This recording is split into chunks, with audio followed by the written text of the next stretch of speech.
Kamala Harris. Let's have a good debate. Nice to see you. Have fun. Thank you. Welcome to you both. It's wonderful to have you. It's an honor to have you both here tonight. Good evening. We are looking forward to a spirited and thoughtful debate. So let's get started. I want to begin tonight with the issue that voters repeatedly say is their #1 issue, and that is the economy and the cost of living in this country. Vice President Harris, you and President Trump were elected 4 years ago, and your opponent on the stage here tonight often asks his supporters, are you better off than you were 4 years ago? When it comes to the economy, do you believe Americans are better off than they were 4 years ago? So I was raised as a middle-class kid, and I am actually the only person on this stage who has a plan that is about lifting up the middle class and working people of America. I believe in the ambition, the aspirations, the dreams of the American people. And that is why I imagine and have actually a plan to build what I call an opportunity economy. Because here's the thing.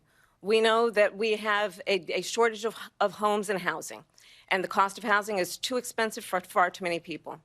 We know that young families need support to raise their children, and I intend on extending a tax cut for those families of $6,000, which is the largest child tax credit that we have given in a long time, so that those young families can afford to buy a crib, buy a car seat, buy clothes for their children. My passion, one of them, is small businesses. My mother raised my sister and me, but there was a woman who helped raise us. We call her our second mother. She was a small business owner. I love our small businesses.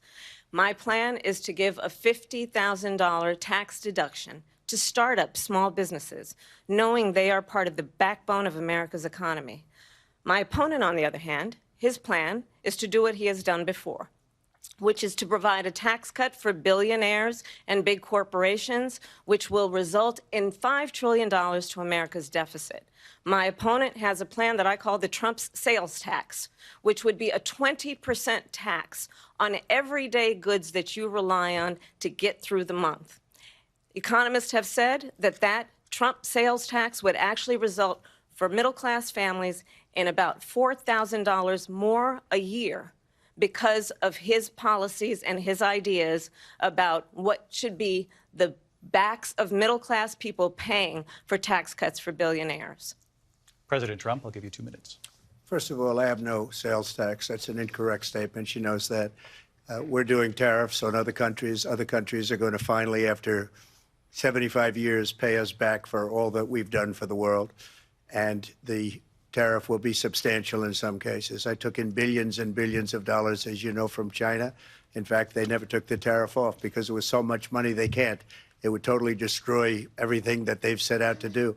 They're taking in billions of dollars from China and other places. They've left the tariffs on. When I had it, I had tariffs, and yet I had no inflation.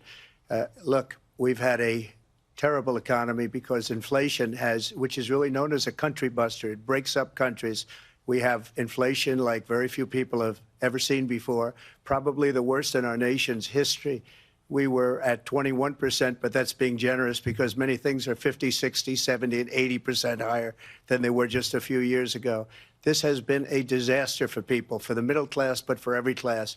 On top of that, we have millions of people pouring into our country from prisons and jails, from mental institutions and insane asylums, and they're coming in and they're taking jobs that are occupied right now by African Americans and Hispanics, and also unions. Unions are going to be affected very soon. And you see what's happening. You see what's happening with towns throughout the United States. You look at Springfield, Ohio. You look at Aurora in Colorado. They are taking over the towns. They're taking over buildings. They're going in violently. These are the people that Xi and Biden led into our country, and they're destroying our country. They're dangerous. They're at the highest level of criminality, and we have to get them out. We have to get them out fast. I created one of the greatest economies in the history of our country. I'll do it again and even better. We are going to get to immigration and border security during this debate, but I would like to let Vice President Harris respond on the economy here. Well, I would love to. Let's talk about what Donald Trump left us. Donald Trump left us the worst unemployment since the Great Depression. Donald Trump left us the worst public health epidemic in a century. Donald Trump left us the worst attack on our democracy since the Civil War. And what we have done is clean up Donald Trump's mess. What we have done and what I intend to do is build on what we know are the aspirations and the hopes of the American people. But I'm going to tell you all in this debate tonight, you're going to hear from the same old tired playbook, a bunch of lies, grievances, and name-calling. What you're going to hear tonight is a detailed and dangerous plan called Project 2025 that the former president intends on implementing if he were elected again. I believe very strongly that the American people want a president who understands the importance of bringing us together, knowing we have so much more in common than what separates us. And I pledge to you to be a president for all Americans. President Trump will give you a minute here to respond. Number one, I have nothing to do, as you know, and as she knows better than anyone, I have nothing to do with Project 2025. That's out there. I haven't read it. I don't want to read it purposely. I'm not going to read it. This was a group of people that got together. They came up with some ideas, I guess some good, some bad, but it makes no difference. I have nothing to do. Everybody knows I'm an open book. Everybody knows what I'm going to do. Cut taxes very substantially and create a great economy like I did before. We had the greatest economy. We got hit with a pandemic. And the pandemic was not since 1917, where 100 million people died, has there been anything like it. We did a phenomenal job with the pandemic. We handed them over a country where the economy and where the stock market was higher than it was before the pandemic came in. Nobody's ever seen anything like it. We made ventilators for the entire world. We got gowns, we got masks, we did things that nobody thought possible. And people give me credit for rebuilding the military. They give me credit for a lot of things, but not enough credit for the great job we did with the pandemic. But the only jobs they got were bounce back jobs. These were jobs bounce back, and it bounced back and it went to their benefit. But I was the one that created them. They know it, and so does everybody else. Vice President Harris, I'll let you respond. So Donald Trump has no plan for you. And when you look at his economic plan, it's all about tax breaks for the richest people. I am offering what I describe as an opportunity economy, and the best economists in our country, if not the world, have reviewed our relative plans for the future of America. What Goldman Sachs has said is that Donald Trump's plan would make the economy worse, mine would strengthen the economy. What the Wharton School has said is Donald Trump's plan would actually explode the deficit. 16 Nobel laureates have described his economic plan as something that would increase inflation and by the middle of next year would invite a recession. You just have to look at where we are and where we stand on the issues. And I'd invite you to know that Donald Trump actually has no plan for you because he is more interested in defending himself than he is in looking out for you. That's just a soundbite. They gave her that to say. Look, I went to the Wharton School of Finance, and many of those professors, the top professors, think my plan is a brilliant plan. It's a great plan. It's a plan that's going to bring up our worth, our value as a country. It's going to make people want to be able to go and work and create jobs and create a lot of good, solid money for our country. And just to finish off, she doesn't have a plan. She copied Biden's plan, and it's like 4 sentences, like run, spot, run. 4 sentences that are just, oh, we'll try and lower taxes. She doesn't have a plan. Take a look at her plan. She doesn't have a plan. Mr. President, I do want to drill down on something you both brought up. The Vice President brought up your tariffs. You responded, and let's drill down on this, because your plan is what she calls is essentially a national sales tax. Your proposal calls for tariffs, as you pointed out here, on foreign imports across the board. You recently said that you might double your plan, imposing tariffs up to 20% on goods coming into this country. As you know, many economists say that with tariffs at that level, costs are then passed on to the consumer. Vice President Harris has argued it'll mean higher prices on gas, food, clothing, medication, arguing it costs the typical family nearly $4,000 a year. Do you believe Americans can afford higher prices because of tariffs? They're not going to have higher prices. What's going to have and who's going to have higher prices is China and all of the countries that have been ripping us off for years. I was the only president ever. China was paying us hundreds of billions of dollars, and so were other countries. And, you know, if she doesn't like them, they should have gone out and they should have immediately cut the tariffs. But those tariffs are there 3.5 years now under their administration. We are going to take in billions of dollars, hundreds of billions of dollars. I had no inflation, virtually no inflation. They had the highest inflation perhaps in the history of our country, because I've never seen a worse period of time. People can't go out and buy cereal or bacon or eggs or anything else. The people of our country are absolutely dying with what they've done. They've destroyed the economy. And all you have to do is look at a poll. The polls say 80 and 85 and even 90% that the Trump economy was great, that their economy was terrible. Vice President Harris, I do want to ask for your response, and you heard what the president said there, because the Biden administration did keep a number of the Trump tariffs in place. So how do you respond? Well, let's be clear that the Trump administration resulted in a trade deficit, one of the highest we've ever seen in the history of America.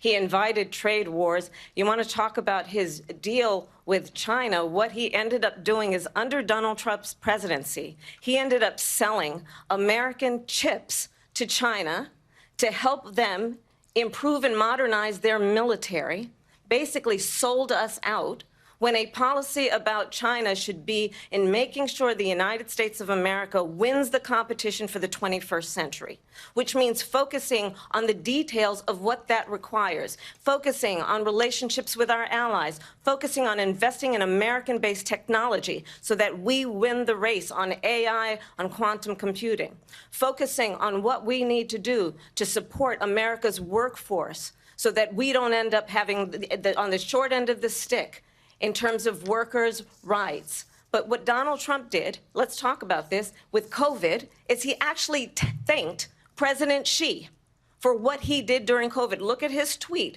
Thank you, President Xi, exclamation point, when we know that Xi was responsible for lacking and not giving us transparency about the origins of COVID. President Trump, I'll let you respond. First of all, they bought their chips from Taiwan. We hardly make chips anymore because of philosophies like they have and policies like they have. I don't say her because she has no policy. Everything that she believed 3 years ago and 4 years ago is out the window. She's going to my philosophy now. In fact, I was going to send her a MAGA hat. She's gone to my philosophy. But if she ever got elected, she'd change it. And it will be the end of our country. She's a Marxist. Everybody knows she's a Marxist. Her father's a Marxist professor in economics, and he taught her well.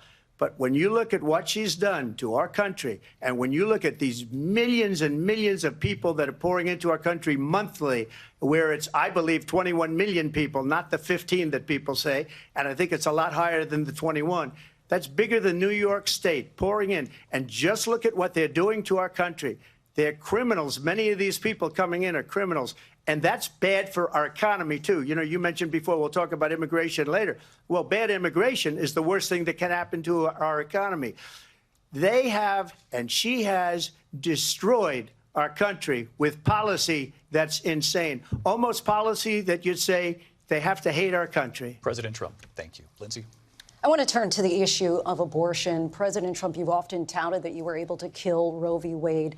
Last year, you said that you were proud to be the most pro-life president in American history.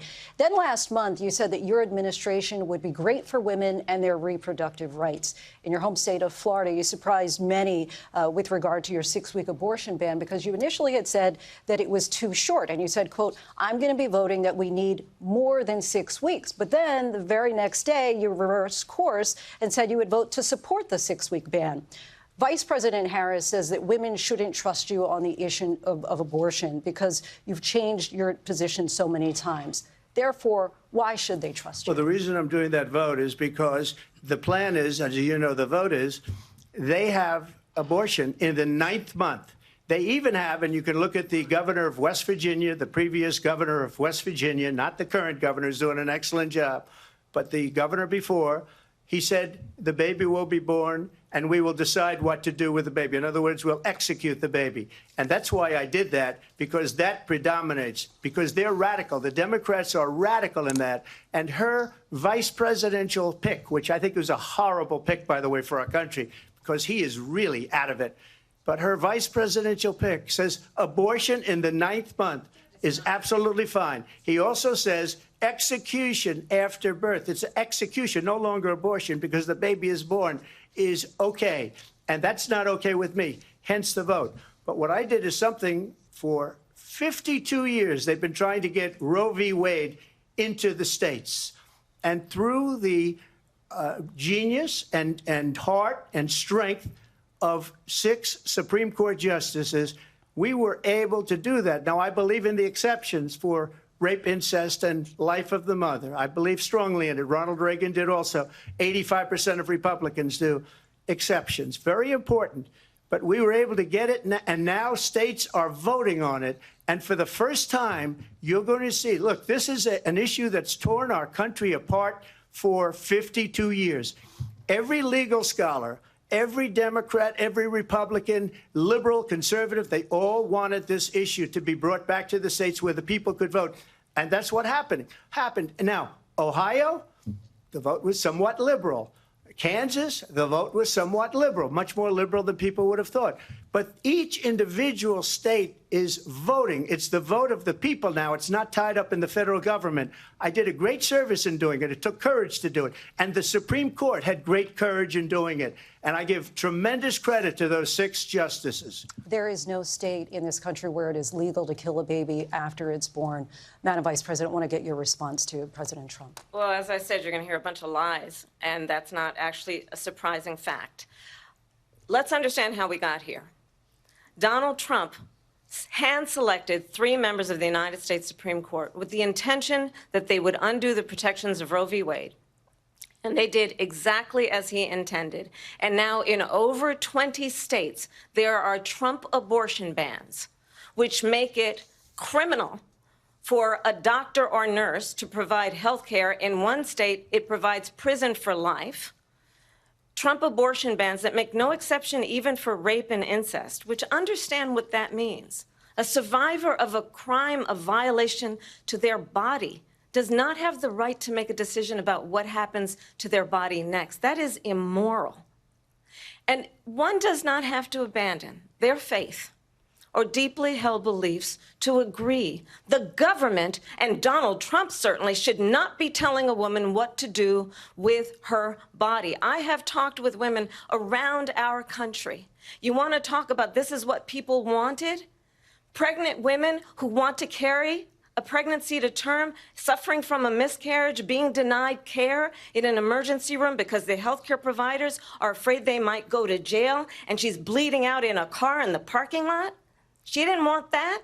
Her husband didn't want that. A 12 or 13-year-old survivor of incest being forced to carry a pregnancy to term. They don't want that.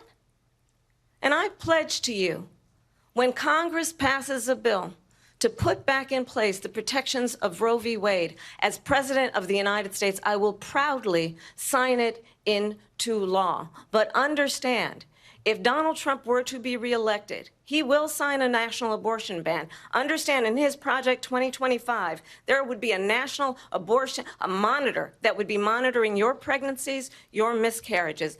I think the American people believe that certain freedoms, in particular the freedom to make decisions about one's own body, should not be made by the government. Thank you, Vice President Harris. Well, there she goes again. It's a lie.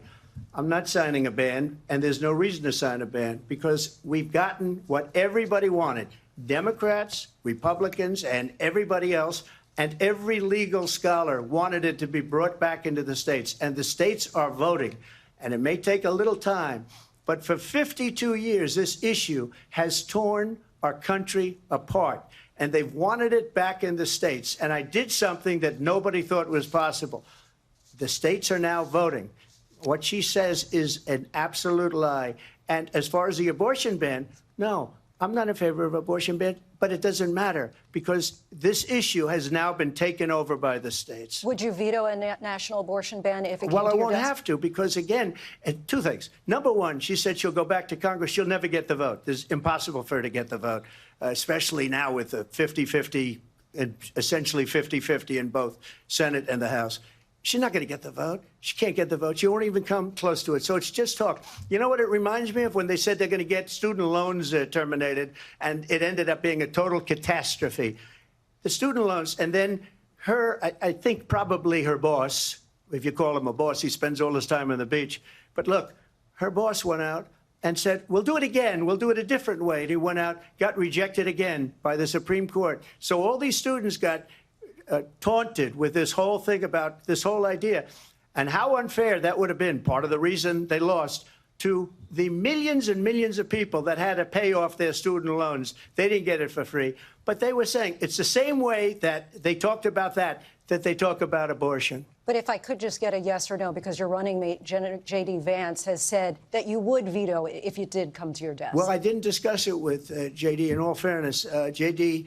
And I don't mind if he has a certain view, but I think he was speaking for me, but I really didn't. Look, we don't have to discuss it because she'd never be able to get it, just like she couldn't get student loans. They couldn't get student loans. They didn't even come close to getting student loans. They taunted young people and a lot of other people that had loans. They can never get this approved. So it doesn't matter what she says about going to Congress. Well, wonderful. Let's go to Congress, do it. But the fact is that for years they wanted to get it out of Congress and out of the federal government. And we did something that everybody said couldn't be done. And now you have a vote of the people on abortion. Vice President Harris, I want to give you your time to respond, but I do want to ask, would you support any restrictions on a woman's right to an abortion? I absolutely support reinstating the protections of Roe v. Wade. And as you rightly mentioned, nowhere in America is a woman carrying a pregnancy to term and asking for an abortion. That is not happening. It's insulting to the women of America. And understand what has been happening under Donald Trump's abortion bans. Couples who pray and dream of having a family are being denied IVF treatments. What is happening in our country? Working people, working women who are working 1 or 2 jobs, who can barely afford childcare as it is, have to travel to another state to get on a plane sitting next to strangers to go and get the health care she needs. Barely can afford to do it, and what you are putting her through is unconscionable. And the people of America have not, the majority of Americans believe in a woman's right to make decisions about her own body. And that is why in every state where this issue has been on the ballot, in red and blue states both, the people of America have voted for freedom. Vice President Harris, Excuse me, I thank have you. to respond. Another lie. It's another lie. I have been a leader on IVF, which is fertilization. The IVF, I have been a leader. In fact, when they got a very negative decision on IVF from the Alabama courts, I saw the people of Alabama and the legislature 2 days later voted it in. I've been a leader on it. They know that, and everybody else knows it. I have been a leader on fertilization, IVF. And the other thing, you should ask, will she allow abortion in the 8th month, 9th month, 7th month? Come on. Okay, would you do that? Why don't you ask her that question? Why don't you answer That's the problem. question? Would you because veto? Under Roe v. Answer Wade, the question, would you veto? You could do abortions in the 7th month, the 8th month, the 9th That's month, not true. and probably after birth. Just look at the governor, former governor of Virginia. The governor of Virginia said we put the baby aside and then we determine what we want to do with the baby. President Trump, thank you. We're going to turn now to immigration and border security. We know it's an issue that's important to Republicans, Democrats, voters across the board in this country. Vice President Harris, you were tasked by President Biden with getting to the root causes of migration from Central America. We know that illegal border crossings reached a record high in the Biden administration. This past June, President Biden imposed tough new asylum restrictions. We know the numbers since then have dropped significantly. But my question to you tonight is, why did the administration wait until 6 months before the election to act? And would you have done anything differently from President Biden on this? So I'm the only person on this stage who has prosecuted transnational criminal organizations for the trafficking of guns, drugs, and human beings. And let me say that the United States Congress, including some of the most conservative members of the United States Senate, came up with a border security bill which I supported. And that bill would have put 1,500 more border agents on the border to help those folks who are working there right now overtime, trying to do their job. It would have allowed us to stem the flow of fentanyl coming into the United States. I know there are so many families watching tonight who have been personally affected by the surge of fentanyl in our country. That bill would have put more resources to allow us to prosecute transnational criminal organizations for trafficking in guns, drugs, and human beings. But you know what happened to that bill? Donald Trump got on the phone, called up some folks in Congress and said, kill the bill. And you know why? Because he'd prefer to run on a problem instead of fixing a problem. And understand, this comes at a time where the people of our country actually need a leader who engages in solutions, who actually addresses the problems at hand. But what we have in the former president is someone who would prefer to run on a problem instead of fixing a problem. And I'll tell you something, he's going to talk about immigration a lot tonight, even when it's not the subject that is being raised. And I'm going to actually do something really unusual, and I'm going to invite you to attend one of Donald Trump's rallies, because it's a really interesting thing to watch. You will see during the course of his rallies, he talks about fictional characters like Hannibal Lecter. He will talk about windmills cause cancer. And what you will also notice is that people start leaving his rallies early out of exhaustion and boredom. And I will tell you, the one thing you will not hear him talk about is you. You will not hear him talk about your needs, your dreams, and your desires. And I'll tell you, I believe you deserve a president who actually puts you first, and I pledge to you that I will. Vice President Harris, thank you. President Trump, on that point, I want to get your response. Well, I would like to respond. Let me just ask, though, why did you try to kill that bill, and successfully so, that would have put thousands of additional agents and officers on the border? First, let me respond as to the Please. rallies. She said people start leaving. People don't go to her rallies. There's no reason to go. And the people that do go, she's bussing them in and paying them to be there, and then showing them in a different light. So she can't talk about that. People don't leave my rallies. We have the biggest rallies, the most incredible rallies in the history of politics. That's because people want to take their country back. Our country is being lost. We're a failing nation. And it happened 3.5 years ago. And what's going on here, you're going to end up in World War III, just to go into another subject. What they have done to our country by allowing these millions and millions of people to come into our country, and look at what's happening to the towns all over the United States. And a lot of towns don't want to talk. It's not going to be Aurora or Springfield. A lot of towns don't want to talk about it because they're so embarrassed by it. In Springfield, they're eating the dogs, the people that came in. They're eating the cats. They're eating the pets of the people that live there. And this is what's happening in our country, and it's a shame. As far as rallies are concerned, as far as the reason they go is they like what I say. They want to bring our country back. They want to make America great again. It's a very simple phrase, make America great again. She's destroying this country, and if she becomes president, this country doesn't have a chance of success. Not only success, we'll end up being Venezuela on steroids. I just want to clarify here. You bring up Springfield, Ohio, and ABC News did reach out to the city manager there. He told us there have been no credible reports of specific claims of pets being harmed, injured, or abused by individuals within the immigrant community. Well, I've seen people on television. Let me just say here, this is the people on television say my dog was taken and used for food. So maybe he said that, and maybe that's a good thing to say for a city manager. I'm not taking this from but television. But the people I'm on taking it from television the city saying their manager. dog was eaten by the people that went there. Again, the Springfield city manager says there's no evidence of that. Vice We'll President find Harris, out. I'll let you respond to the rest of what you've heard. You talk about extreme.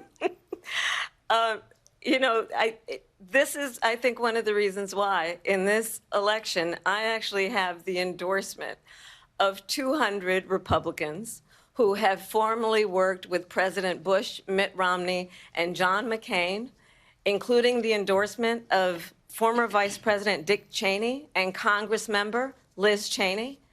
And if you want to really know the inside track on who the former president is, if he didn't make it clear already, just ask people who have worked with him. His former chief of staff, a four-star general, has said he has contempt for the Constitution of the United States. His former national security advisor has said he is dangerous and unfit. His former Secretary of Defense has said the nation, the republic, would never survive another Trump term. And when we listen to this kind of rhetoric, when the issues that affect the American people are not being addressed, I think the choice is clear in this election. President Trump, I'll give you a quick minute to respond here. Thank you, because when I hear that, see, I'm a different kind of a person. I fired most of those people. Not so graciously. They did bad things or a bad job. I fired them. They never fired one person. They didn't fire anybody having to do with Afghanistan and the Taliban and the 13 people who's were just killed, viciously and violently killed, and I got to know the parents and the family. They didn't fire. They should have fired all those generals, all those top people, because that was one of the most incompetently handled situations anybody has ever seen. So when somebody does a bad job, I fire him. And you take a guy like Esper. He was no good. I fired him. So he writes a book. Another one writes a book, because with me, they can write books. With nobody else can they? But they have done such a poor job, and they never fire anybody. Look at the economy. Look at the inflation. They didn't fire any of their economists. They have the same people. That's a good way not to have books written about you. But just to finish, I got more votes than any Republican in history by far. In fact, I got more votes than any president, sitting president, in history by far. Let me continue on immigration. It was what you wanted to talk about earlier, so let's get back to your deportation proposal that the vice president has reacted to as well. President Trump, you call this the largest domestic deportation operation in the history of our country. You say you would use the National Guard. You say if things get out of control, you'd have no problem using the U.S. military. Police, yes. You also said you would use local police.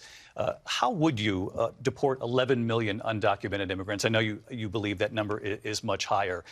Take us through this. What does this look like? Will authorities be going door to door in this country? Yeah, it is much higher because of them. They allowed criminals, many millions of criminals. They allowed terrorists. They allowed common street criminals. They allowed people to come in, drug dealers, to come into our country. And they're now in the United States and told by their countries like Venezuela, don't ever come back or we're going to kill you. Do you know that crime in Venezuela and crime in countries all over the world is way down? You know why? Because they've taken their criminals off the street and they've given them to her to put into our country. And this will be one of the greatest mistakes in history for them to allow. And I think they probably did it because they think they're going to get votes, but it's not worth it because they're destroying the fabric of our country by what they've done. There's never been anything done like this at all. They've destroyed the fabric of our country. Millions of people let in, and all over the world, crime is down all over the world except here. Crime here is up and through the roof. Despite their fraudulent statements that they made, crime in this country is through the roof. And we have a new form of crime. It's called migrant crime. And it's happening at levels that nobody thought possible. President Trump, as you know, the FBI says overall violent crime is actually coming down in this country. But Vice Excuse President me, Harris, the FBI they were defrauding statements. They didn't include the worst cities. They didn't include the cities with the worst crime. It was a fraud, just like their number of 818,000 jobs that they said they created turned out to be a fraud. President Trump, thank you. I'll let you respond, Vice President Harris. Well, I think this is so rich, coming from someone who has been prosecuted for national security crimes, economic crimes, election interference, has been found liable for sexual assault, and his next big court appearance is in November at his own criminal sentencing. And let's be clear where each person stands on the issue of what is important about respect for the rule of law and respect for law enforcement. The former vice president called for defunding federal law enforcement, 45,000 agents, get this, on the day after he was arraigned on 34 felony counts. So let's talk about what is important in this race. It is important that we move forward, that we turn the page on this same old tired rhetoric and address the needs of the American people, address what we need to do about the housing shortage, which I have a plan for, address what we must do to support our small businesses, address bringing down the price of groceries. But frankly, the American people are exhausted with this same old tired playbook. Vice President Harris, thank you. Excuse me. Every one of those cases was started by them against their political opponent. And I'm winning most of them, and I will win the rest on appeal. And you saw that with the decision that came down just recently from the Supreme Court. I'm winning most of them. But those are cases, it's called weaponization. Never happened in this country. They weaponized the Justice Department. Every one of those cases was involved with the DOJ, from Atlanta and Fani Willis to the Attorney General of New York and the DA in New York. Every one of those cases. And then they say, oh, he's a criminal. They're the ones that made them go after me. By the way, Joe Biden was found essentially guilty on the documents case. And what happened in my documents case? They said, oh, that's the toughest of them all. A complete and total victory. 2 months ago, it was thrown out. It's weaponization, and they used it, and it's never happened in this country. They used it to try and win an election. They're fake cases. President Trump, thank you. A really quick response here, Vice President Harris, on this notion of weaponization of the Justice Department. Well, let's talk about extreme and understand the context in which this election in 2024 is taking place. The United States Supreme Court recently ruled that the former president would essentially be immune from any misconduct if he were to enter the White House again. Understand, this is someone who has openly said he would terminate, I'm quoting, terminate the Constitution of the United States, that he would weaponize the Department of Justice against his political enemies. Someone who has openly expressed disdain for members of our military. Understand what it would mean if Donald Trump were back in the White House with no guardrails, because certainly we know now the court won't stop him. We know J.D. Vance is not going to stop him. It's up to the American people Vice to President stop Harris, him. thank you. Lindsay? Vice President Harris, in your last run for president. This is the one that weaponized, not me. She weaponized. I probably took a bullet to the head because of the things that they say about me. They talk about democracy. I'm a threat to democracy. They're the threat to democracy President with a fake Trump. Russia investigation We do have a lot that went nowhere. We have a lot to get to. Lindsay? Vice President Harris, in your last run for president, you said you wanted to ban fracking. Now you don't. You wanted mandatory government buyback programs for assault weapons. Now your campaign says you don't. You supported decriminalizing border crossings. Now you're taking a harder line. I know you say that your values have not changed. So then why have so many of your policy positions changed? So my values have not changed, and I'm going to discuss at least every point that you've made. But in particular, let's talk about fracking, because we're here in Pennsylvania. I made that very clear in 2020. I will not ban fracking. I have not banned fracking as Vice President of the United States. And in fact, I was the tie-breaking vote on the Inflation Reduction Act, which opened new leases for fracking. My position is that we have got to invest in diverse sources of energy so we reduce our reliance on foreign oil.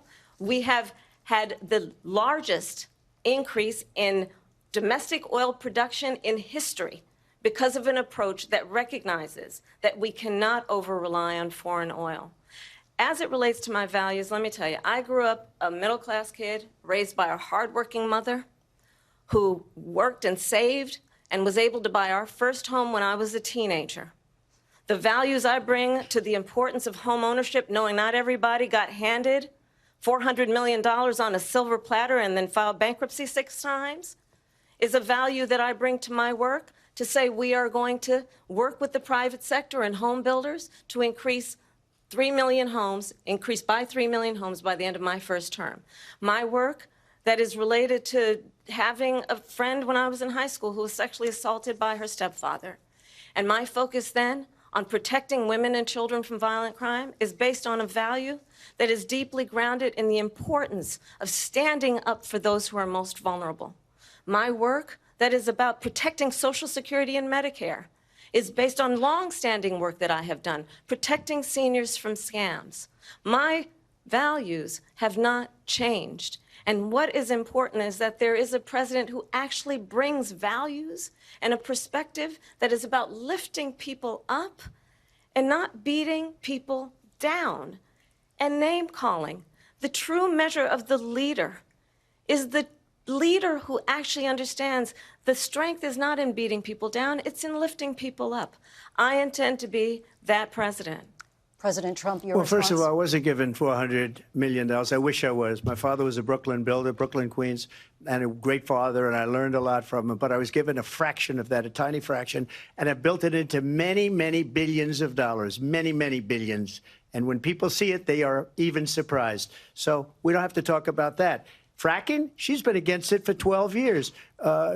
Defund the police, she's been against that forever. She gave all that stuff up very wrongly, very horribly, and everybody's laughing at it, okay? They're all laughing at it. She gave up at least 12 and probably 14 or 15 different policies. Like, She was big on defund the police. In Minnesota, she went out. Wait a minute. I'm talking now. If you don't mind, please. Does that sound familiar? She went out in Minnesota and wanted to let criminals that killed people, that burned down Minneapolis, she went out and raised money to get them out of jail. She did things that nobody would ever think of. Now she wants to do transgender operations on illegal aliens that are in prison. This is a radical left liberal that would do this. She wants to confiscate your guns, and she will never allow fracking in Pennsylvania. If she won the election, fracking in Pennsylvania will end on day one. Just to finish, one thing so important in my opinion. So I got the oil business going like nobody has ever done before. When they took over, they got rid of it, started getting rid of it, and the prices were going up the roof. They immediately let these guys go to where they were. I would have been 5 times, 4 times, 5 times higher, because you're talking about 3.5 years ago. They got it up to where I was because they had no choice, because the prices of energy were quadrupling and doubling. You saw what happened to gasoline. So they said, let's go back to Trump.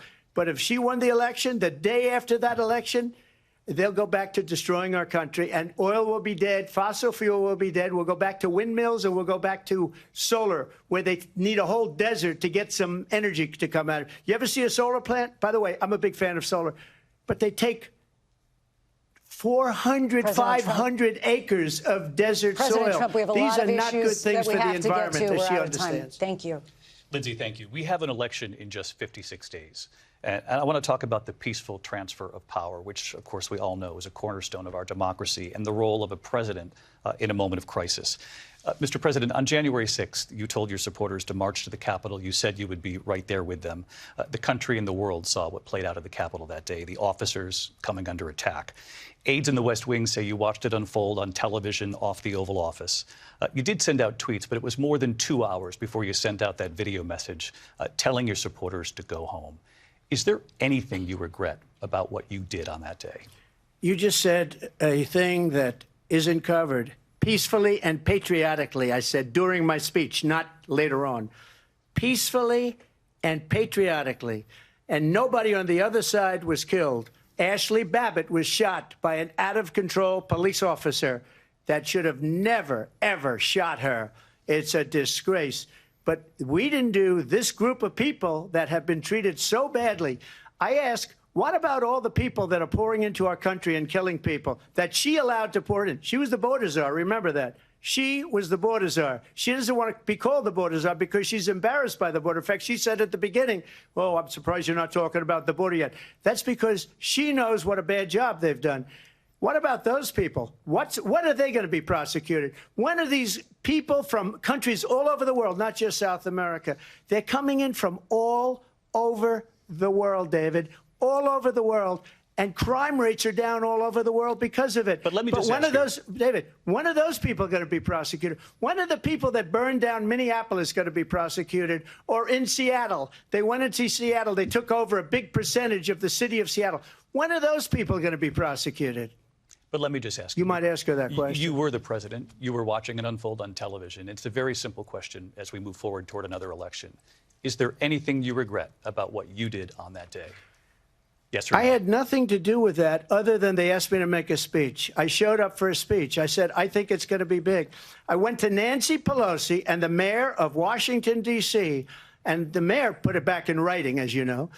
I said, you know, this is going to be a very big rally or whatever you want to call it. And again, it wasn't done by me. It was done by others. I said, I'd like to give you 10,000 National Guard or soldiers.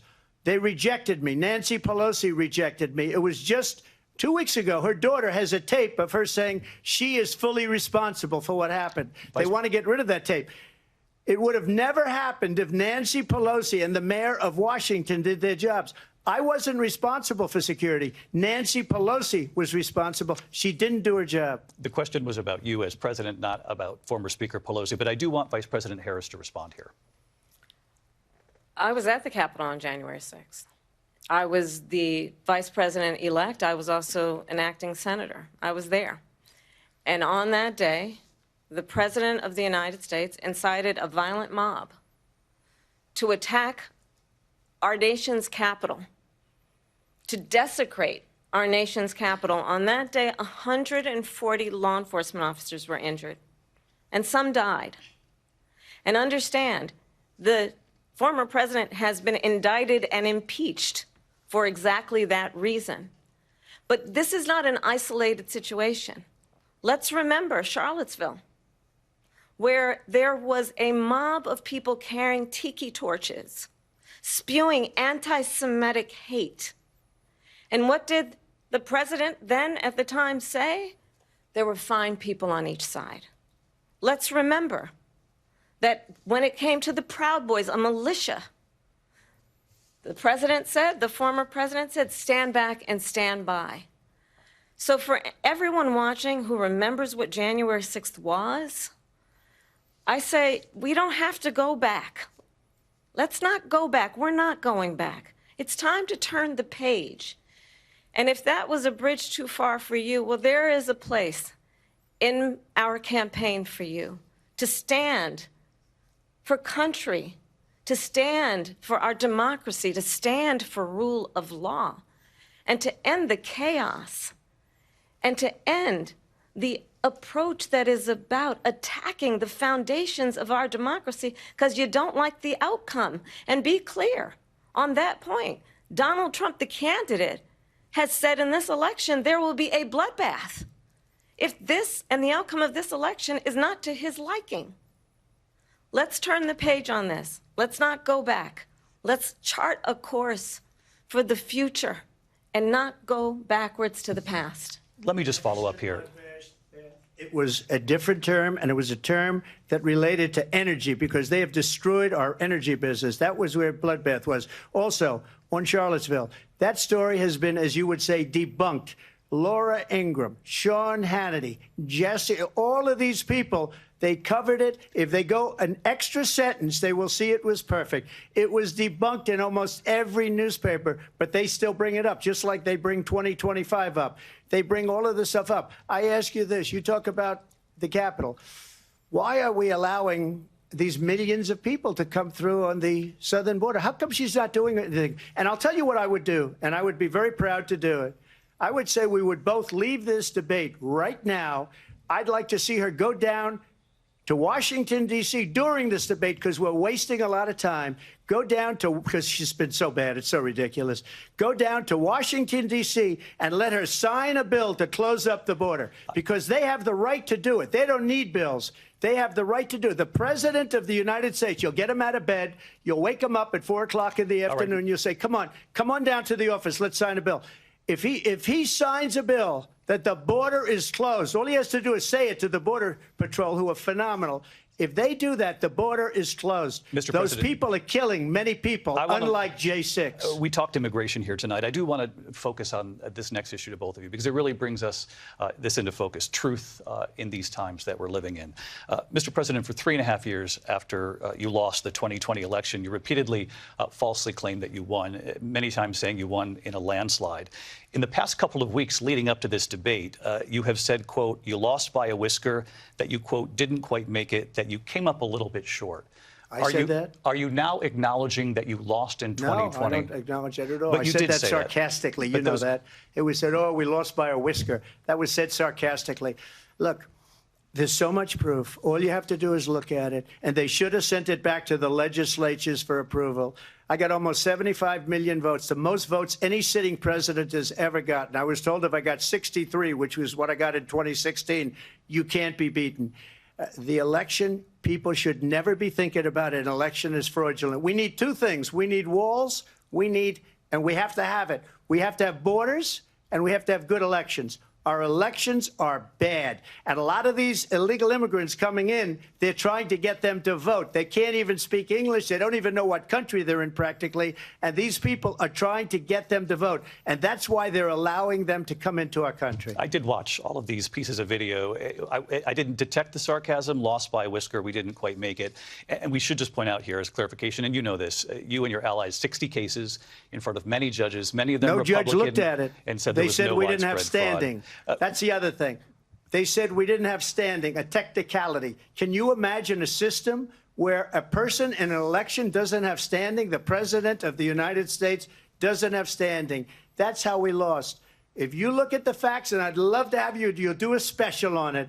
I'll show you Georgia, and I'll show you Wisconsin, and I'll show you Pennsylvania, and I'll show you. We have so many facts and statistics, but you know what? That doesn't matter, because we have to solve the problem that we have right now. That's old news. And the problem that we have right now is we have a nation in decline, and they have put it into decline. We have a nation that is dying, David. Mr. President, thank you. Vice President Harris, you heard the president there tonight. He said he didn't say that he lost by a whisker. So he still believes he did not lose the election that was won by President Biden and yourself. But I do want to ask you about something that's come up in the last couple of days. This was a post from President Trump about this upcoming election just weeks away. He said, when I win, those people who cheated, and then he lists donors, voters, election officials, he says will be prosecuted to the fullest extent of the law, which will include long-term prison sentences. One of your campaign's top lawyers responded saying, we won't let Donald Trump intimidate us. We won't let him suppress the vote. Is that what you believe he's trying to do here? Donald Trump was fired by 81 million people. So let's be clear about that. And clearly he is having a very difficult time processing that. But we cannot afford to have a president of the United States who attempts, as he did in the past, to upend the will of the voters in a free and fair election.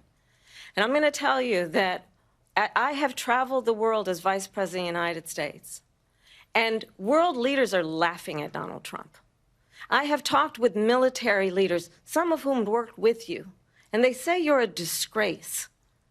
And when you then talk in this way in a presidential debate and deny what over and over again are court cases you have lost because you did, in fact, lose that election, it leads one to believe that perhaps we do not have in the candidate to my right the temperament or the ability to not be confused about fact. That's deeply troubling, and the American people deserve better. I'll give you 1 minute to respond, Mr. President. Let me just say about world leaders. Viktor Orban, one of the most respected men, they call him a strong man. He's a tough person, smart. Prime Minister of Hungary. They said, why is the whole world blowing up? 3 years ago, it wasn't. Why is it blowing up? He said, because you need Trump back as president. They were afraid of him. China was afraid, and I don't like to use the word afraid, but I'm just quoting him. China was afraid of him. North Korea was afraid of him. Look at what's going on with North Korea, by the way. He said Russia was afraid of him. I ended the Nord Stream 2 pipeline, and Biden put it back on day one, but he ended the XL pipeline. The XL pipeline in our country, he ended that. But he let the Russians build a pipeline going all over Europe and heading into Germany, the biggest pipeline in the world. Look, Viktor Orban said it. He said the most respected, most feared person is Donald Trump. We had no problems when Trump was president. But when this weak, pathetic man that you saw at a debate just a few months ago, that if he weren't in that debate, he'd be running instead of her. She got no votes. He got 14 million votes. What you did, you talk about a threat to democracy. He got 14 million votes, and they threw him out of office. And you know what? I'll give you a little secret. He hates her. He can't stand her. But he got 14 million votes. They threw him out. She got 0 votes. And when she ran, she was the first one to leave because she failed. And now she's running. I don't understand it, but I'm okay with it because your time is I think up. we're going to do very well. We've got a lot more to get to. Turning now to the Israel-Hamas war and the hostages who are still being held, Americans among them. Vice President Harris, in December, you said, quote, Israel has a right to defend itself, but you added, quote, it matters how, saying international humanitarian law must be respected. Israel must do more to protect innocent civilians. You said that 9 months ago. Now an estimated 40,000 Palestinians are dead. Nearly 100 hostages remain. Just last week, Prime Minister Benjamin Netanyahu said there's not a deal in the making. President Biden has not been able to break through the stalemate. How would you do it? Well, let's understand how we got here. On October 7, Hamas, a terrorist organization, slaughtered 1,200 Israelis. many of them young people who were simply attending a concert. Women were horribly raped. And so absolutely, I said then, I say now, Israel has a right to defend itself. We would. And how it does so matters, because it is also true far too many innocent Palestinians have been killed, children, mothers. What we know is that this war must end. It must end immediately, and the way it will end is we need a ceasefire deal and we need the hostages out. And so we will continue to work around the clock on that. Work around the clock, also understanding that we must chart a course for a two-state solution. And in that solution, there must be security for the Israeli people and Israel, and in equal measure for the Palestinians. But the one thing I will assure you always, I will always give Israel the ability to defend itself, in particular as it relates to Iran and any threat that Iran and its proxies pose to Israel. But we must have a two-state solution where we can rebuild Gaza, where the Palestinians have security, self-determination, and the dignity they so rightly deserve. President Trump, how would you negotiate with Netanyahu and also Hamas in order to get the hostages out and prevent the killing of more innocent civilians in Gaza? If I were president, it would have never started. If I were president, Russia would have never, ever, I know Putin very well, he would have never, and there was no threat of it either, by the way, for 4 years, have gone into Ukraine and killed millions of people when you add it up, far worse than people understand what's going on over there. But when she mentions about Israel, all of a sudden, she hates Israel. She wouldn't even meet with Netanyahu when he went to Congress to make a very important speech. She refused to be there because she was at a sorority party of hers. She wanted to go to the sorority party. She hates Israel. If she's president, I believe that Israel will not exist within 2 years from now. And I've been pretty good at predictions, and I hope I'm wrong about that one. She hates Israel. At the same time, in her own way, she hates the Arab population because the whole place is going to get blown up. Arabs, Jewish people, Israel. Israel will be gone. It would have never happened. Iran was broke under Donald Trump. Now Iran has $300 billion because they took off all the sanctions that I had.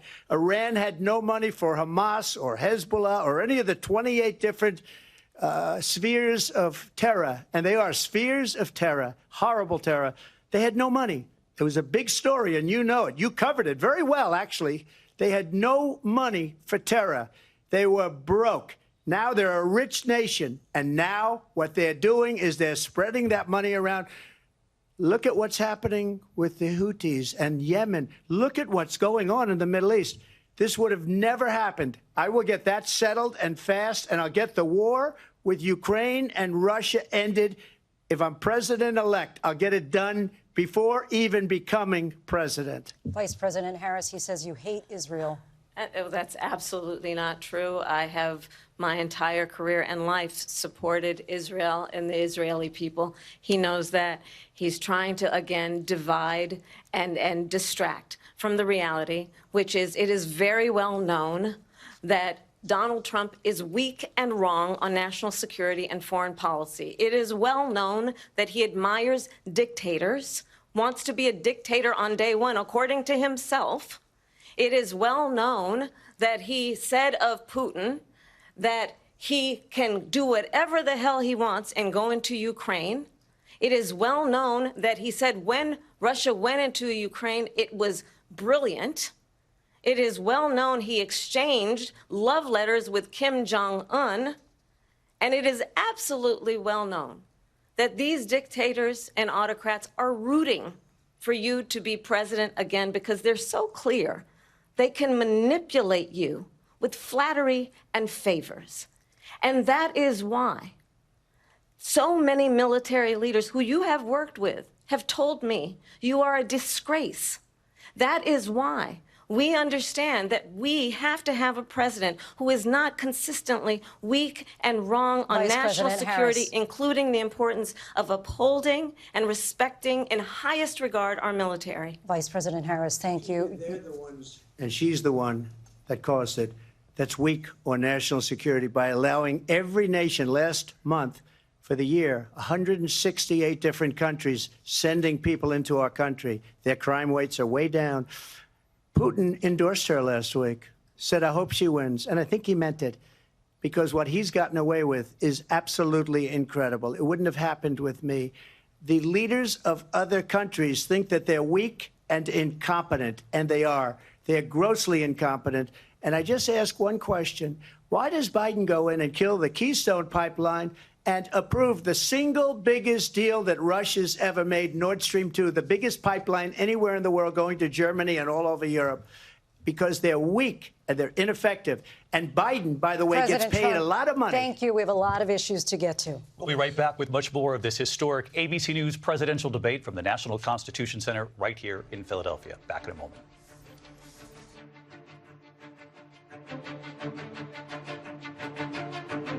The ABC News presidential debate will continue after this. Live from the National Constitution Center in Philadelphia, Pennsylvania. Here again, David Muir and Lindsay Davis. Welcome back to this historic ABC News presidential debate tonight. We're going to continue here, and I want to turn to the war in Ukraine. We're now 2.5 years into this conflict. Mr. President, it has been the position of the Biden administration that we must defend Ukraine from Russia, from Vladimir Putin, to defend their sovereignty, their democracy, that it's in America's best interest to do so, arguing that if Putin wins, he may be emboldened to move even further into other countries. You have said you would solve this war in 24 hours. You said so just before the break tonight. How exactly would you do that? And I want to ask you a very simple question tonight. Do you want Ukraine to win this war? I want the war to stop. I want to save lives that are being uselessly, people being killed by the millions. It's the millions. It's so much worse than the numbers that you're getting, which are fake numbers.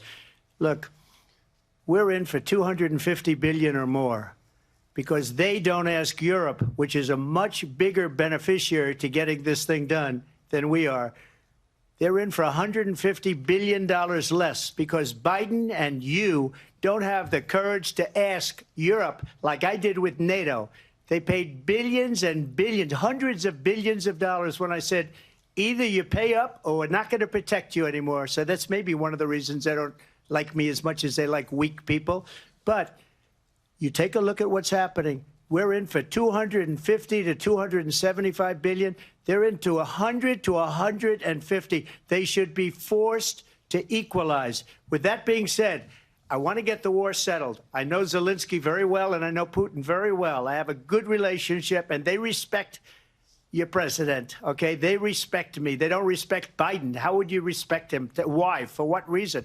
He hasn't even made a phone call in 2 years to Putin, hasn't spoken to anybody. They don't even try and get it. That is a war that's dying to be settled. I will get it settled before I even become president. If I win, when I'm president-elect, and what I'll do is I'll speak to one, I'll speak to the other, I'll get them together. That war would have never happened. And in fact, when I saw Putin after I left, unfortunately left because our country has gone to hell.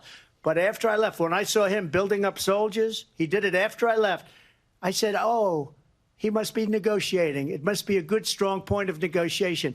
Well, it wasn't, because Biden had no idea how to talk to him. He had no idea how to stop it. And now you have millions of people dead, and it's only getting worse, and it could lead to World War III. Don't kid yourself, David. We're playing with World War III, and we have a president that we don't even know if he's... Where is our president? We don't even know if he's a president. And just to clarify they here... threw him out of a campaign like a dog. We don't even know. Is he our president? But we have a president, Mr. President, that doesn't know he's alive. Your time is up. Just to clarify in the question, do you believe it's in the U.S. best interests for Ukraine to win this war, yes or no? I think it's the U.S. best interest to get this war finished and just get it done. All right. Negotiate a deal, because we have to stop all of these human lives from being destroyed. I want to take this to Vice President Harris. I want to get your thoughts on support for Ukraine in this moment, but also, as Commander-in-Chief, if elected, how would you deal with Vladimir Putin, and would it be any different from what we're seeing from President Biden? Well, first of all, it's important to remind the former president you're not running against Joe Biden, you're running against me. I believe the reason that Donald Trump says that this war would be over within 24 hours is because he would just give it up. And that's not who we are as Americans. Let's understand what happened here. I actually met with Zelensky a few days before Russia invaded, tried through force to change territorial boundaries, to defy one of the most important international rules and norms, which is the importance of sovereignty and territorial integrity. And I met with President Zelensky. I shared with him American intelligence about how he could defend himself. Days later, I went to NATO's eastern flank, to Poland and Romania. And through the work that I and others did, we brought 50 countries together to support Ukraine in its righteous defense. And because of our support, because of the air defense, the ammunition, the artillery, the javelins, the Abrams tanks that we have provided, Ukraine stands as an independent and free country. If Donald Trump were president, Putin would be sitting in Kyiv right now. And understand what that would mean, because Putin's agenda is not just about Ukraine.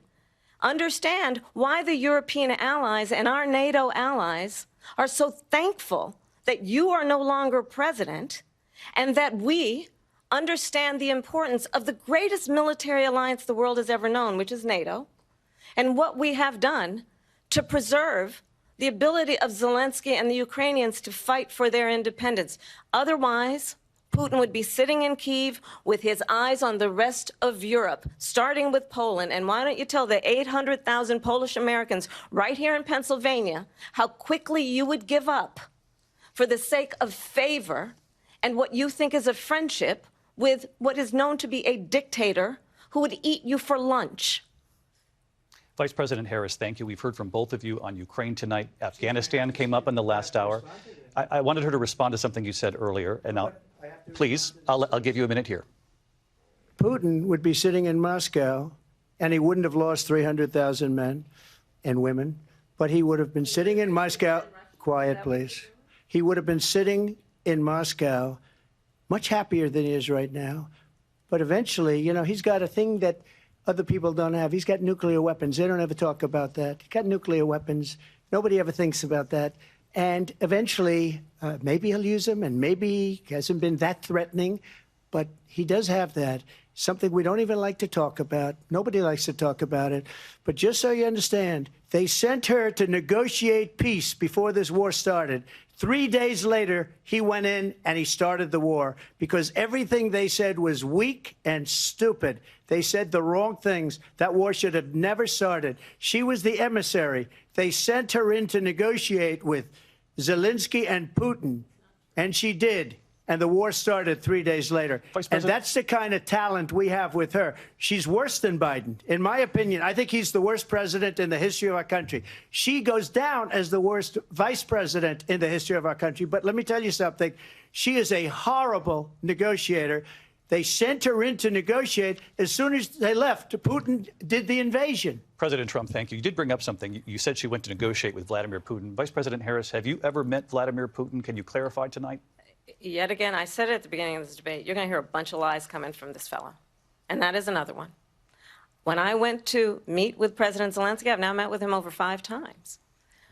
The reality is it has been about standing as America always should, as a leader upholding international rules and norms, as a leader who shows strength, understanding that the alliances we have around the world are dependent on our ability to look out for our friends and not favor our enemies because you adore strongmen instead of caring about democracy. And that is very much what is at stake here. The President of the United States is commander-in-chief.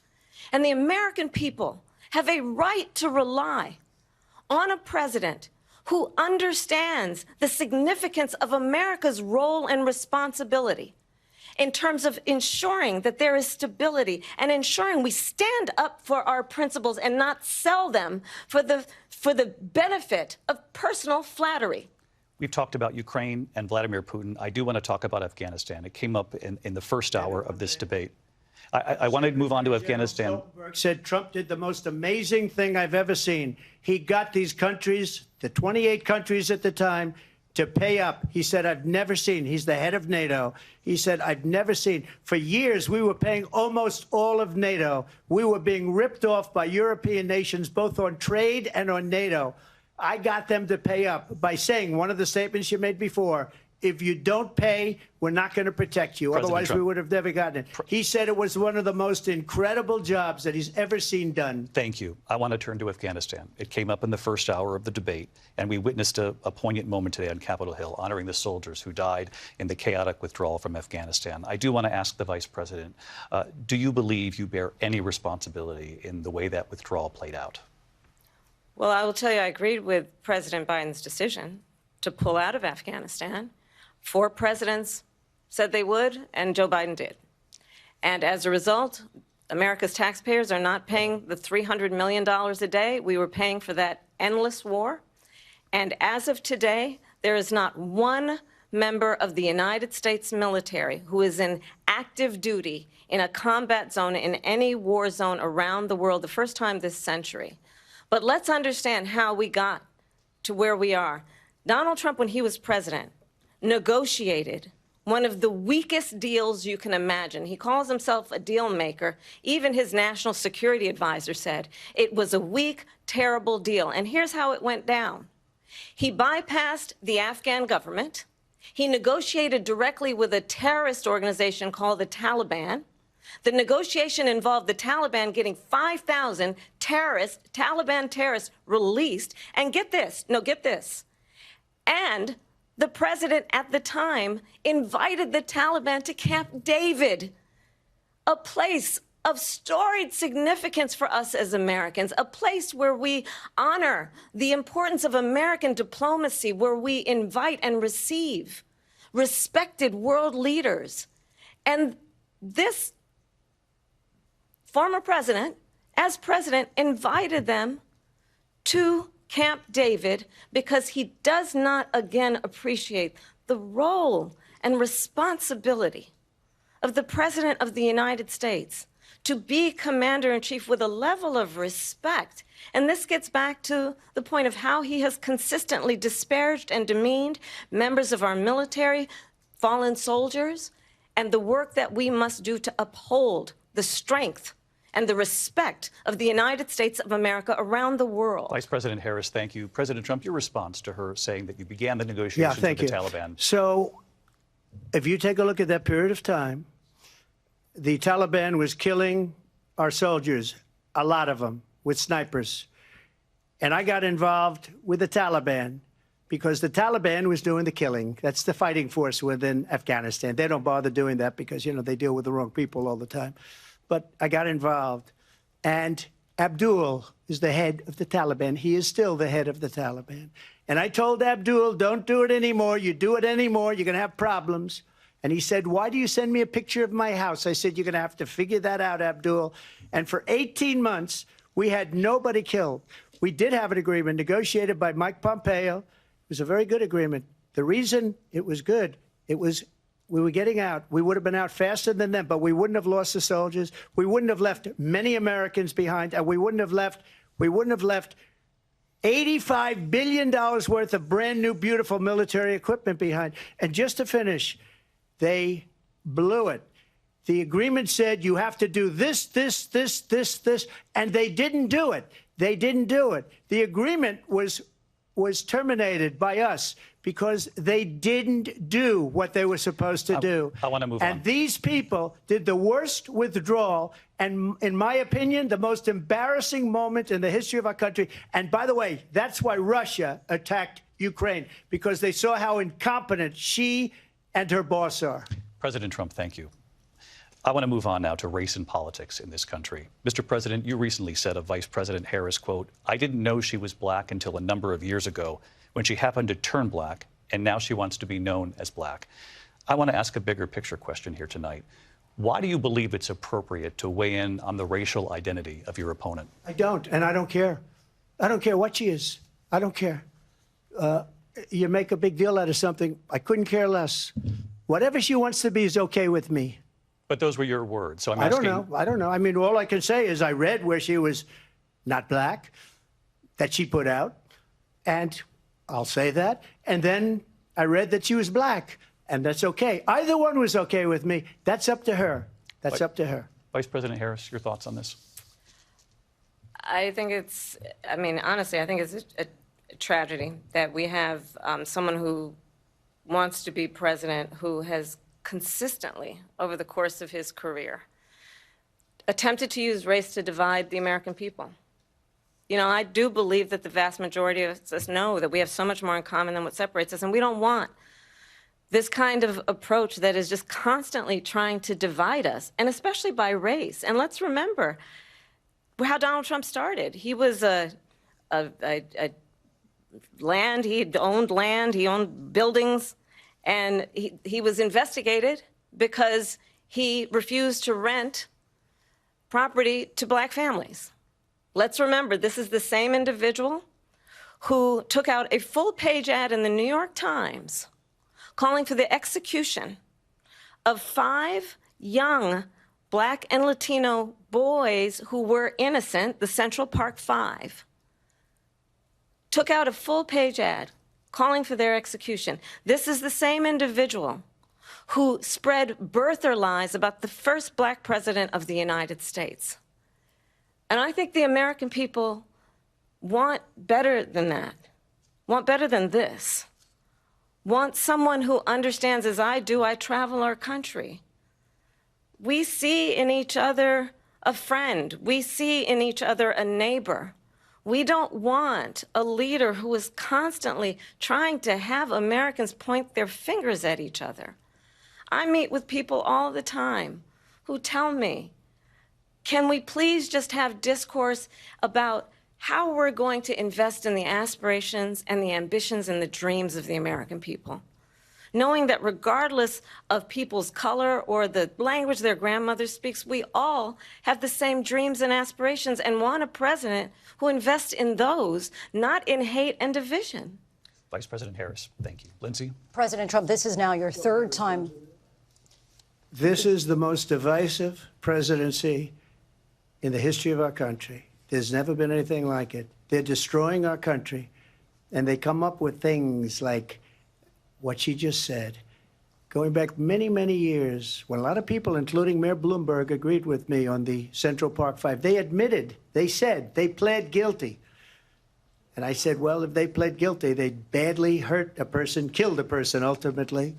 And if they pled guilty, then they pled, we're not guilty.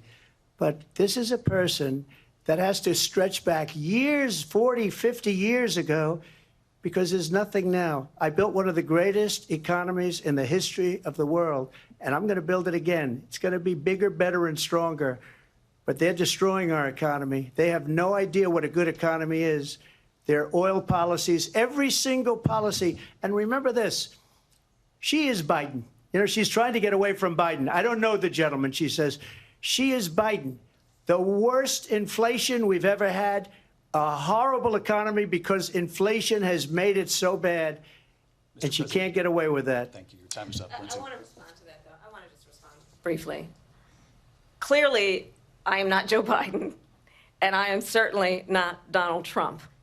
And what I do offer is a new generation of leadership for our country, one who believes in what is possible, one who brings a sense of optimism about what we can do instead of always disparaging the American people.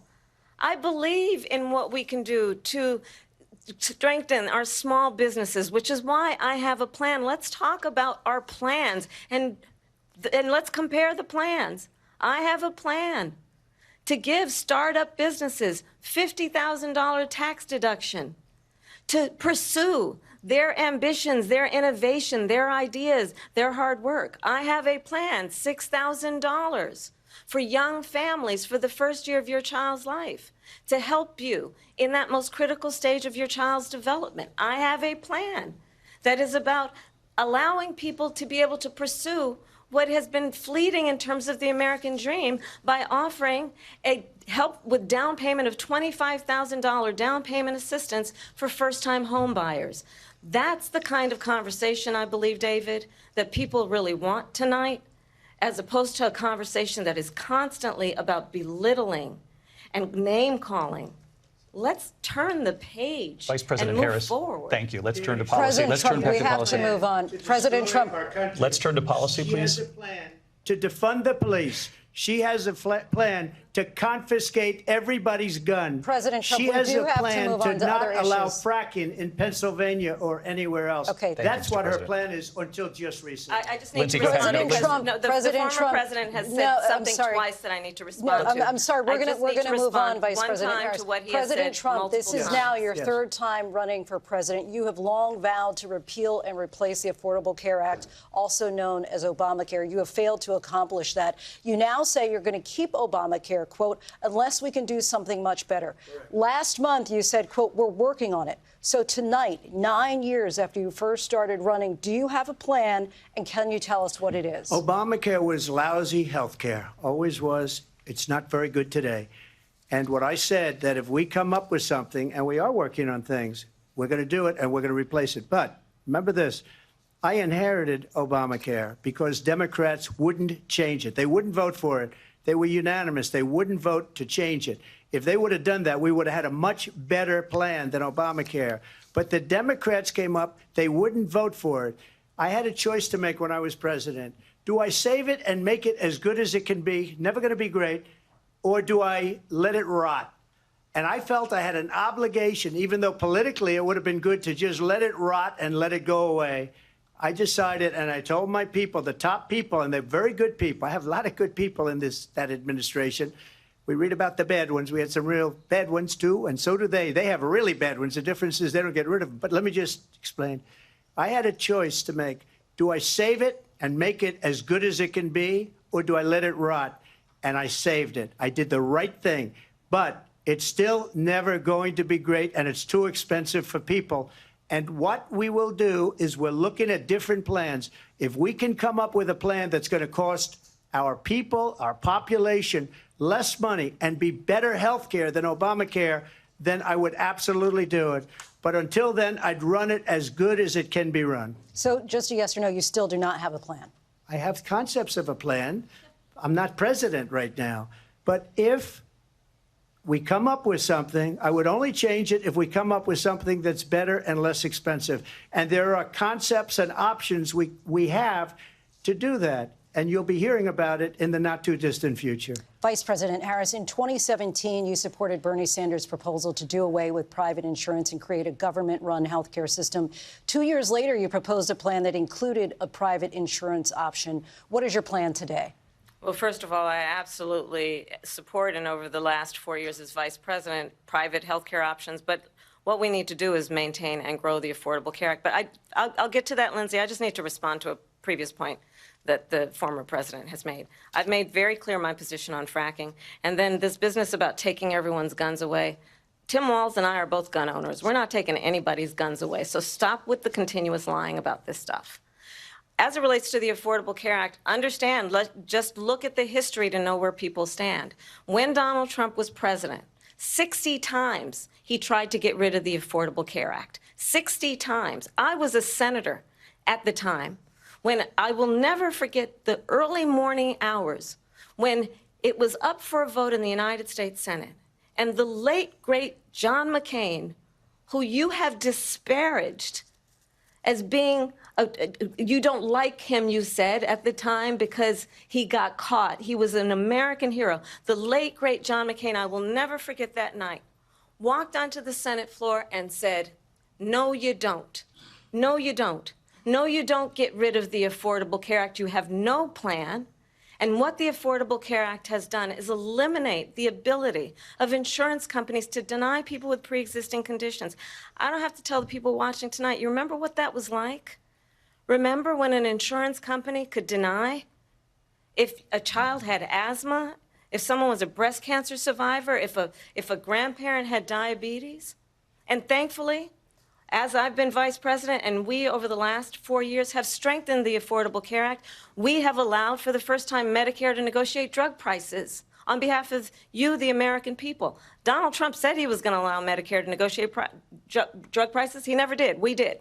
And now we have capped the cost of insulin at $35 a month. Since I've been vice president, we have capped the cost of prescription medication for seniors at $2,000 a year. And when I am president, We will do that for all people, understanding that the value I bring to this is that access to health care should be a right and not just a privilege of those who can afford it. And the plan has to be to strengthen the Affordable Care Act, not get rid of it, Vice pass as President prologue Harris, thank in terms you. of where Donald Trump stands on that. I want to move to an issue that's important for a lot She made of... a mistake. Number one, John McCain fought Obamacare for 10 years. But it wasn't only him. It were all of the Democrats that kept it going. And you know what? We can do much better than Obamacare, much less money. But she won't improve private insurance for people, private medical insurance. That's another thing she doesn't want to give. President People Trump- are paying privately for insurance that have worked hard and made money, and they want to have private. She wants everybody to be on government insurance where you wait 6 months for an operation that you need immediately. President Trump, thank you. We have another issue that we'd like to get to that's important for a number of Americans, in particular younger voters, and that's climate change. President Trump, with regard to the environment, you say that we have to have clean air and clean water. Vice President Harris, you call climate change an existential threat. The question to you both tonight is, what would you do to fight climate change? And Vice President Harris, we'll start with you. 1 minute for you each. Well, the former president had said that climate change is a hoax. And what we know is that it is very real. You ask anyone who lives in a state who has experienced these extreme weather occurrences, who now is either being denied home insurance or it's being jacked up. You ask anybody who has been the victim of what that means in terms of losing their home, having nowhere to go. We know that we can actually deal with this issue. The young people of America care deeply about this issue. And I am proud that as vice president over the last 4 years, we have invested $1 trillion in a clean energy economy, while we have also increased domestic gas production to historic levels. We have created over 800,000 new manufacturing jobs while I have been vice president. We have invested in clean energy to the point that we are opening up factories around the world. Donald Trump said he was going to create manufacturing jobs. He lost manufacturing jobs. And I'm also proud to have the endorsement of the United Auto Workers and Sean Fain, who also know that part of building a clean energy economy includes investing in American-made products, American automobiles. It includes growing what we can do around American manufacturing and opening up auto plants, not closing them like happened under Donald Trump. Vice President Harris, thank you. That didn't happen under Donald Trump. Let me just tell you, they lost 10,000 manufacturing jobs this last month. It's going, they're all leaving. They're building big auto plants in Mexico, in many cases owned by China. They're building these massive plants, and they think they're going to sell their cars into the United States because of these people. What they have given to China is unbelievable. But we're not going to let that. We'll put tariffs on those cars so they can't come into our country, because they will kill the United Auto Workers and any auto worker, whether it's in Detroit or South Carolina or any other place. What they've done to business and manufacturing in this country is horrible. We have nothing because they refuse. You know, Biden doesn't go after people because supposedly China paid him millions of dollars. He's afraid to do it. Between him and his son, they get all this money from Ukraine. They get all this money from all of these different countries. And then you wonder, why is he so loyal to this one, that one, Ukraine, China? Why is he? Why did he get $3.5 million from the mayor of Moscow's wife? Why did she pay him $3.5 million? This is a crooked administration, and they're selling our country down the tubes. President Trump, thank you. Thank you. We'll be right back with closing statements from both of our candidates. An historic night, this ABC News presidential debate from Philadelphia. Back in a moment.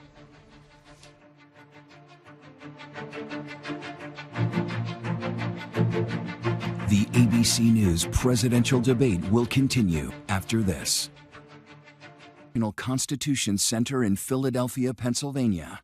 Here again, David Muir and Lindsay Davis. Welcome back tonight. The time has come for closing statements. And Vice President Harris, we begin with you. So I think you've heard tonight two very different visions for our country. One that is focused on the future, and the other that is focused on the past, and an attempt to take us backward. But we're not going back. And I do believe that the American people know we all have so much more in common than what separates us. And we can chart a new way forward. And a vision of that includes having a plan, understanding the aspirations, the dreams, the hopes, the ambition of the American people, which is why I intend to create an opportunity economy, investing in small businesses, in new families, in what we can do around protecting seniors, what we can do that is about giving hardworking folks a break and bringing down the cost of living. I believe in what we can do together that is about sustaining America's standing in the world and ensuring that we have the respect that we so rightly deserve, including respecting our military and ensuring we have the most lethal fighting force in the world. I will be a president that will protect our fundamental rights and freedoms, including the right of a woman to make decisions about her own body and not have her government tell her what to do. I'll tell you, I started my career as a prosecutor. I was a DA, I was an attorney general, a United States senator, and now vice president. I've only had one client, the people. And I'll tell you, as a prosecutor, I never asked a victim or a witness, are you a Republican or a Democrat? The only thing I ever asked them, are you okay? And that's the kind of president we need right now. Someone who cares about you and is not putting themselves first. I intend to be a president for all Americans and focus on what we can do over the next 10 and 20 years to build back up our country by investing right now in you, the American people. Vice President Harris, thank you. President Trump? So she just started by saying she's going to do this, she's going to do that, she's going to do all these wonderful things. Why hasn't she done it? She's been there for 3.5 years. They've had 3.5 years to fix the border. They've had 3.5 years to create jobs and all the things we talked about. Why hasn't she done it? She should leave right now, go down to that beautiful White House, go to the Capitol, get everyone together and do the things you want to do, but you haven't done it and you won't do it because you believe in things that the American people don't believe in. You believe in things like we're not going to frack. We're not going to take fossil fuel. We're not going to do things that are going to make this country strong, whether you like it or not. Germany tried that, and within 1 year, they were back to building normal energy plants. We're not ready for it. We can't sacrifice our country for the sake of bad vision. But I just ask one simple question. Why didn't she do it? We're a failing nation. We're a nation that's in serious decline. We're being laughed at all over the world. All over the world, they're laughed. I know the leaders very well. They're coming to see me. They call me. We're laughed at all over the world. They don't understand what happened to us as a nation. We're not a leader. We don't have any idea what's going on. We have wars going on in the Middle East. We have wars going on with Russia and Ukraine. We're going to end up in a third world war, and it'll be a war like no other because of nuclear weapons, the power of weaponry. I rebuilt our entire military.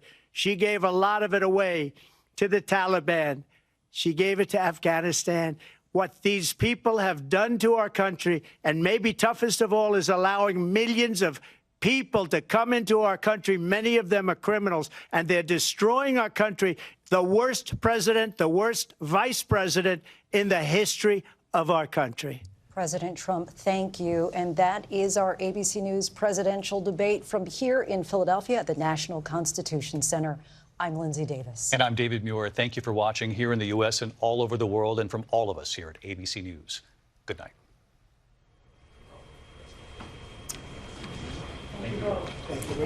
And we are here live on ABC with our post-debate comments. I'm Martha Raddatz. It was a lively debate from the economy to abortion to Afghanistan.